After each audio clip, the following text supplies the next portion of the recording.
There was a lot to do in Vice City, but today I'm going to cover 10 tiny things you didn't know you can do in Vice City. Let's get into the video. Welcome back to GTA Robot. Become a police officer.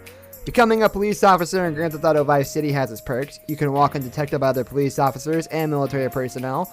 Head to Fort Baxter Air Base without causing alarm. The police officer uniform's main purpose is for a mission in which Tommy Vercetti and Lance Vance play a part. For the sake of role-playing, it might not have the same effect as in Grand Theft Auto 5. With that said, role-playing in a single-player game can be enjoyable. Spawn a tank.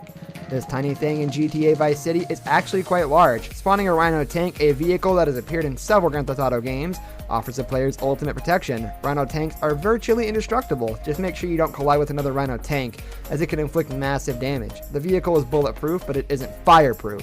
Visit locations inspired by Scarface. Throughout Grand Theft Auto Vice City are locations inspired by pop culture. The game is littered with Easter eggs that give the game massive replay value. Most are aware of the Scarface mansion known as the Vercetti estate in the game. Another lesser known thing in the game is an ode to the chainsaw scene in Scarface. Known as Apartment C, the place contains a bloody bathroom with a chainsaw item matching the scene in the movie. Find a fat man wearing cement shoes. Although it was initially considered a myth, it was later proven that the cement shoe men exist. At 3 different Grand Theft Auto Vice City locations, there are men with cement shoes in the water. It appears as if the men were drowned recently, given the body's stage of decay. Somebody wanted these men to die, which is why they were cemented with these men's legs and dropped them into the ocean. This is likely a mafia-related incident which is not isolated.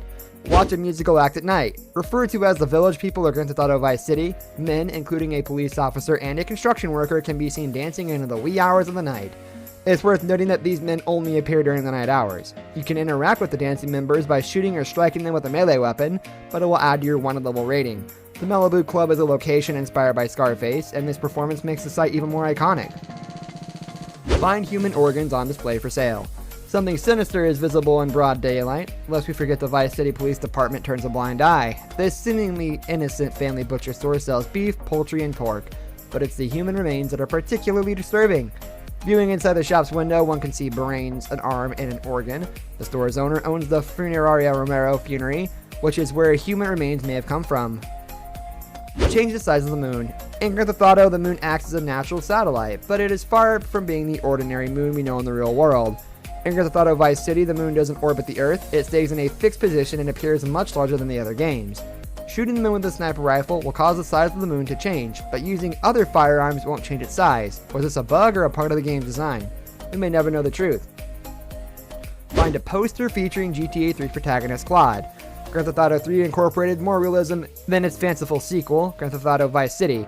It was the first Grand Theft Auto played in 3D. As an ode to one of the most impactful Grand Theft Auto games in history, Claude's poster from Grand Theft Auto 3 is seen hanging in Tommy's Ocean View hotel room. The other 2 posters are parodies of the movies Jaws and Close Encounters of the Third Kind. Small nuances like this made the game a masterpiece. Find a submarine near North Point Mall. A submarine is found near North Point Mall, underwater to the north. The purpose of this peculiar watercraft is a subject of debate between players. It appears to be guarding a shipwreck. There is also a submarine shipwreck at the Vice City junkyard. Each wreckage creates more questions than it helps explain. This submarine doesn't relate to the story in any way, but it is a subject of analysis. Find a filming location for the lunar landing. One of the most pervasive conspiracies known to humankind makes an appearance in Grand Theft Auto Vice City. The notion that the moon landing was a hoax continues to gain traction every day. To suggest that the moon landing was a hoax today is arbitrary given NASA and other space exploration companies' transparency. In Grand Theft Auto Vice City, tinfoil hat conspiracists were given a staged lunar landing site. A studio on Prawn Island includes a fake backdrop and numerous moon landing props. It's also a valid theory to say that these are props for a moon landing movie. This brings us to the end of our video. Hope you enjoyed it. Hit like if you did, and don't forget to subscribe to our channel so you don't miss out on any of our videos in the future. Also, watch the 2 videos that are on your screen because I'm sure you'll love them. With that, I'll see you in the next video. Goodbye.